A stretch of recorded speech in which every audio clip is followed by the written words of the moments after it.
Très ravi de vous retrouver en ce début de semaine pour une nouvelle édition du Journal de l'économie. Bienvenue à toutes, bienvenue à tous. Hausse du volume des transactions interbancaires dans la zone CEMAC. Ils ont atteint 3 500,3 milliards de francs CFA en 2019. Le FMI renforce sa présence au chevet de la Gambie. C'est à travers un accord portant sur un programme économique et financier triennal appuyé par une facilité élargie de crédit. Enfin, l'année 2020 pourrait être catastrophique pour l'industrie floricole kenyane. C'est à cause des perturbations du marché liées au coronavirus. Dans la zone CEMAC, le volume cumulé des transactions interbancaires s'est établi à 3 500,3 milliards de francs CFA en 2019, ce qui traduit une légère augmentation essentiellement imputée à la mise en place et à la vulgarisation des nouveaux outils tels que la pension livrée. Selon la Banque des États d'Afrique centrale, sur les 3 500,3 milliards de transactions qui ont été effectuées entre les banques, il y a eu 174 opérations de pension livrées d'un montant total de 2 546,5 milliards de francs CFA, toutes maturités confondues. Pour la BEAC, cette dynamique devrait se poursuivre et permettre à terme une résorption de la surliquidité du système bancaire et partant une amélioration de l'efficacité de la politique monétaire. Précisons que la pension livrée est une opération de vente-achat provisoire de titres financiers à une date et à un prix préalablement établi. Le but d'une pension livrée est, pour un détenteur de titres, de les échanger contre du numéraire à un taux préférentiel. Les relations de partenariat semblent au beau fixe entre la Gambie et le Fonds monétaire international. Ce dernier a en effet validé en faveur du pays un accord portant sur un programme économique et financier triennal appuyé par une facilité élargie de crédit. Valable pour une période de 39 mois, cet accord va permettre des décaissements d'un montant total de 35 millions de droits de titrage spéciaux. Le nouvel accord conclu par le Fonds monétaire international en faveur de la Gambie porte sur un programme économique et financier triennal appuyé par une facilité élargie de crédit, destiné à permettre des décaissements d'un montant total de 35 millions de droits de tirages spéciaux, soit environ 47,1 millions de dollars en faveur de la Gambie, correspondant à 56,3% du quota du pays dans le fonds. Ce nouvel accord couvre une période de 39 mois. Dans l'immédiat, il sera effectué un décaissement d'environ 6,7 millions de dollars, tandis que les décaissements du montant restant seront échelonnés sur la durée du programme, sous réserve de 6 examens semestriels.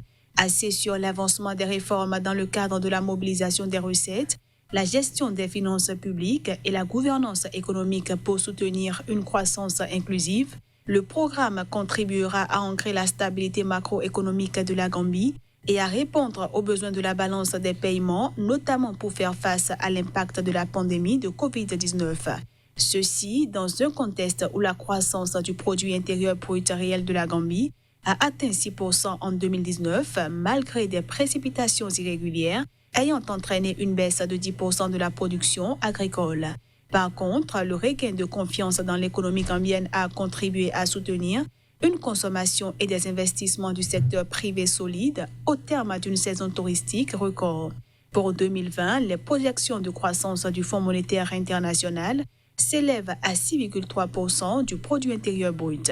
La dette publique devrait légèrement baisser à 77,9% du produit intérieur brut contre 83,8% en 2019, après avoir atteint le pic de 86,6% du produit intérieur brut en 2018.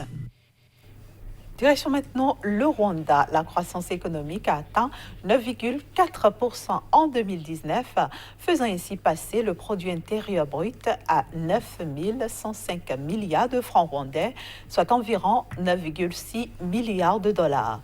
À en croire le dernier rapport de l'Institut national des statistiques, cette hausse de la croissance économique du PIB a été essentiellement portée par les secteurs tels que l'agriculture, l'industrie, les services, qui ont représenté respectivement 24%, 18% et 49%.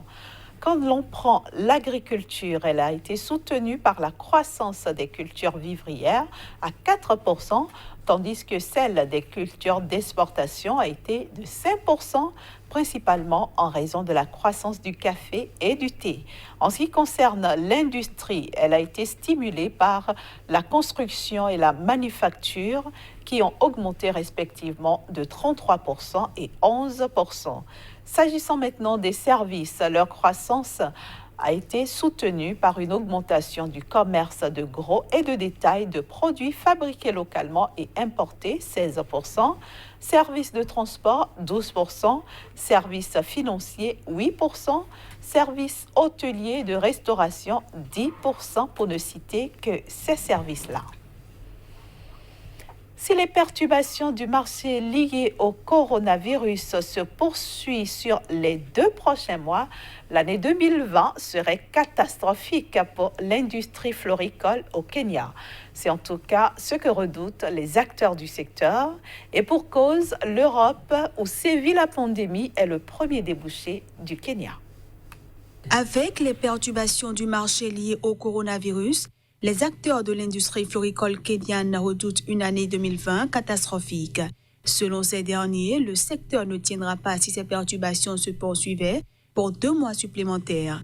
En effet, en raison de la pandémie qui sévit en Europe, premier débouché du Kenya, l'industrie floricole n'exporte actuellement que 12 tonnes de fleurs coupées par jour, au lieu de 60 tonnes normalement vers des pays comme le Royaume-Uni, les Pays-Bas et l'Allemagne.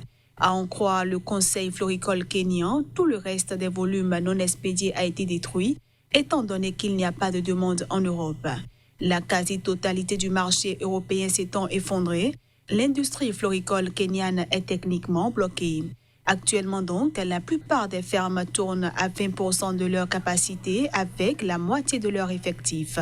Déjà en 2019, la filière a connu une baisse de ses recettes de 9 milliards de shillings. Et les pertes pour l'année 2020 pourraient augmenter de plus de la moitié si la situation continue. En outre, le secteur qui a déjà réduit ses effectifs de moitié à 75 000 personnes pourrait encore réduire ce nombre à 20 000 individus dans les prochaines semaines.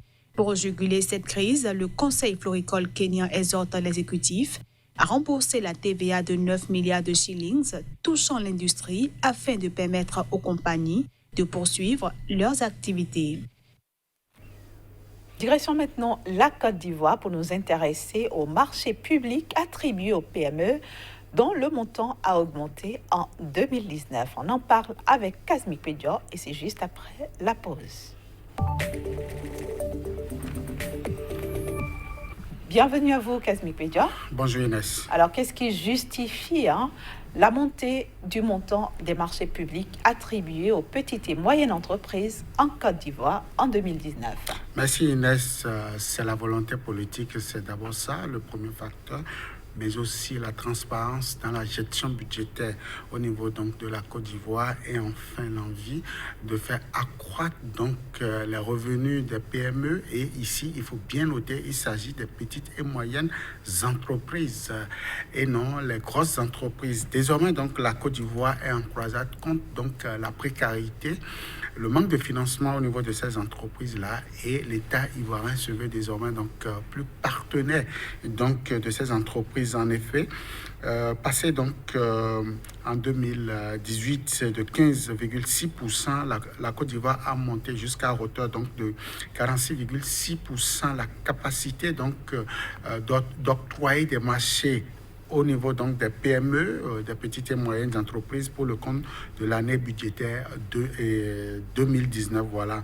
Alors donc la Côte d'Ivoire ici est en train de montrer le bon exemple en étant partenaire, en montrant donc patte blanche, en finançant davantage donc les PME, les PMI et surtout en misant sur l'inclusion économique pour véritablement donc permettre à ces entreprises-là de pouvoir fructifier leurs activités afin de pouvoir, pourquoi pas, payer leurs impôts, pourquoi pas engager davantage de responsabilités sociales au niveau des emplois, créer donc des emplois au niveau de ce pays-là. Beaucoup donc de conséquences en ce qui concerne cette montée vertigineuse donc de la capacité d'intervention directe de l'État au niveau de l'emploi. Alors, Kazmik Pédior, dans le même temps, on a noté que le montant des marchés approuvés s'est abaissé de 8,7%. Comment est-ce que ça s'explique?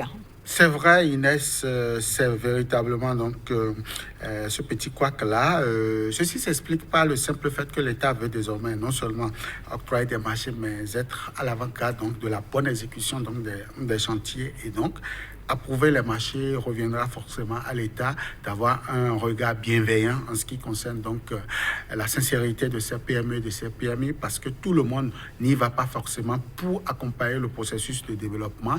Il y a beaucoup donc qui pensent que l'argent du contribuable, l'argent de l'État, c'est forcément pour aller vers donc la gabegie financière, et donc l'État a dû taper du poing sur la table, enfin a mis sur pied donc les structures pouvant permettre à lui-même de contrôler donc cette volonté politique, cet engagement pris donc vis-à-vis des PME en début d'année dans la loi des finances donc 2019. Et donc oui, c'est effectif sur un total de 3223 marchés donc approuvés, il faut le dire, en 2019, contre 3288. Il y a forcément que la transparence a pris par là, et il faudrait déjà donc noter non seulement l'envie, mais aussi la capacité du pays à contrôler ce que reçoivent donc ces PME et ces PME. En tout cas, au total, pour le compte de l'année 2019, 948,8 milliards de francs CFA ont été éjectés, même si un an plus tôt, ce même montant s'élevait au-delà donc des 1000 milliards, soit 1038,7 milliards de francs CFA injectés directement au niveau donc de ces PME et de ces PMI. C'est une note d'encouragement pour certainement ce pays qui est en train de monter patte blanche en ce qui concerne donc le bon climat des affaires au niveau de la Côte d'Ivoire. Merci Kazmik Pédior, bonne semaine à vous. À vous de même. Voilà, c'est la fin de ce numéro du Journal de l'économie. Merci de nous avoir suivis. Merci aussi de rester en compagnie du reste des programmes de SICA.